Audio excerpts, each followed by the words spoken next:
Hello and welcome to the I Do Wedding Marketing Podcast. I'm your host, Nina Adio, a social media marketing expert specific to the wedding industry.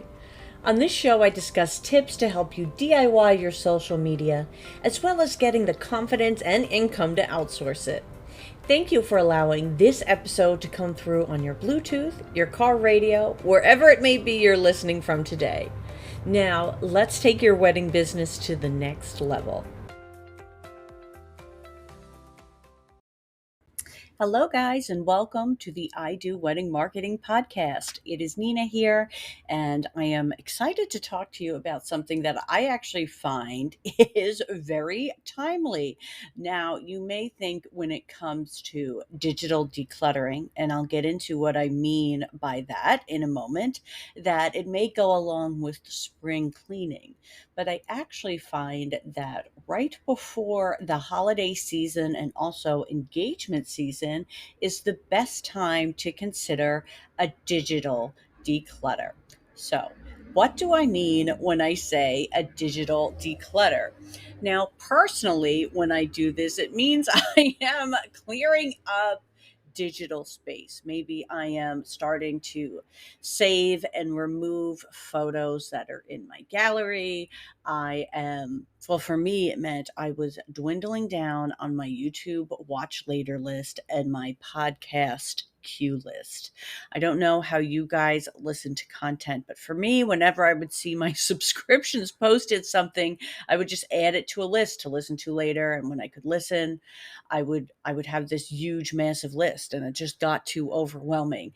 And that's what made me realize I do this with my clients and with social media too. So, how does a digital declutter affect your business and what do you do for it? So, the first thing I like to do is going on to Facebook and looking at past posts. I'll kind of go through even the prior year especially, and if you've never done one before, then you're going to go even beyond that. And what are you looking to declutter on it?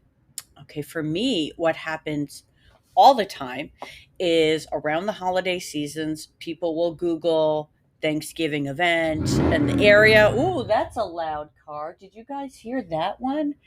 Goodness. Okay, I had to wait for that car to drive by. But they will Google, okay, uh, holiday mini shoots, fall, Thanksgiving dinner, Christmas Eve dinner, whatever it is that you may be hosting, especially if you're a venue or a photographer or anybody who's hosting annual seasonal events. And very often we'll get calls of people asking about last year's event and quoting last year's pricing because it's still coming up in their searches. So while that means we did a great job with all of our posting last year, people will fight you tooth and nail about getting a price that clearly has a different year on it. It is bananas. So those are things I like to remove in my digital declutters. What else? Okay, for venues, a big example is maybe you've made some updates and renovations. If you used to have a carpet and now you don't, maybe you want to get some of those photos out of there. If you are a photo booth company and you have upgraded your equipment and you see the quality of photos that you had before, or the quality of the photos taken of the machine, and you now have a much cooler machine, maybe you want to take those down. You don't need to keep these posts up anymore. They're not, it's not like Pinterest, where a Pinterest pin can be evergreen and still be getting you leads. So what you can do is you can update that pin. For Instagram and Facebook, you can just archive it or delete it. And I just go ahead and get rid of it and get it off my feed, because all it's doing is confusing my audience. If the post deals with outdated pricing or outdated offers, I just delete it because I don't want somebody to find it somehow anyway. And if it's just something where maybe I didn't like the look of it, I'll just archive it. I find this so important to do because I will tell you, not only did this happen to me when I first started, and that's how I learned to do it, because we'd get the calls, everyone would be yelling at the social media person, being like, you posted the wrong price. And then we'd have to figure out that the person was looking at last year's content or the year before. But today, one of my venues contacted me, double checking that I didn't have anything posted for Thanksgiving, and they had not hosted Thanksgiving for over 2 years. So before I had even been with this client, is how long it's been since they hosted a Thanksgiving. So I found out where that post was coming from, and I removed it because it's no longer relevant. Its reach is not, it's not it's not helping us. So, what else can you do in your digital declutter? Now, I did also mention Pinterest, and Pinterest is great because you want to see what pins are doing well and you can update them. You want to make sure that where that pin that's working is leading people to where you want them to go. Make sure they're being led to your site. See which pins are working best, and then you know what to invest in from there. So it's not necessarily a digital declutter on that front, but more of a digital review. And speaking of reviews, when you're doing your digital declutter, maybe it's time to look into all the reviews you have. On some sites, such as Yelp, you're able to dispute reviews if you can tell that they are not real, because sometimes that does happen. Maybe you haven't had the chance to thank people for their review. You could go in and do that. Or maybe it's a time to go in and ask for reviews. You can do that too. So, to summarize, the first thing I'm really looking for here is to remove old events and maybe even old old holiday posts. Maybe I look, this happens to every account I have.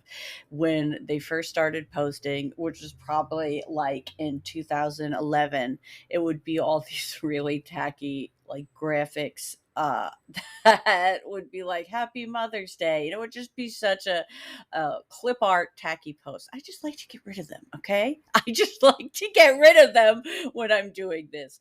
But really, you want to focus on getting rid of any outdated events and getting rid of any outdated photos, photos that do not reflect what you are currently showcasing. Sometimes you've had it right from the start and you don't have to worry about this.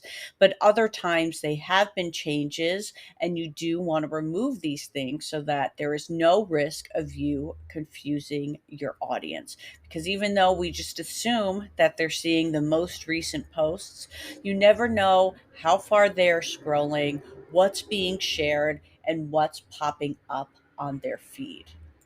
What I also like about doing the digital declutter is as I'm looking back at things, it actually kind of does the opposite and it gives me new stuff to post. Sometimes I'll be looking and I'll be like, wow, that's a great timeless photo. I haven't posted it in over a year.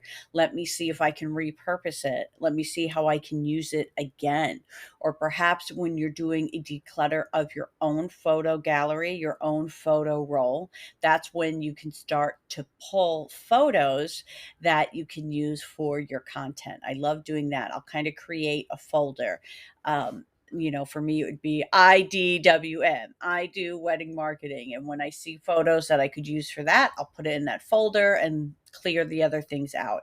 I had one client I loved working for, and I could tell whenever she was stuck in a waiting room because I would get all of these fantastic photos because that's when she would go through her gallery.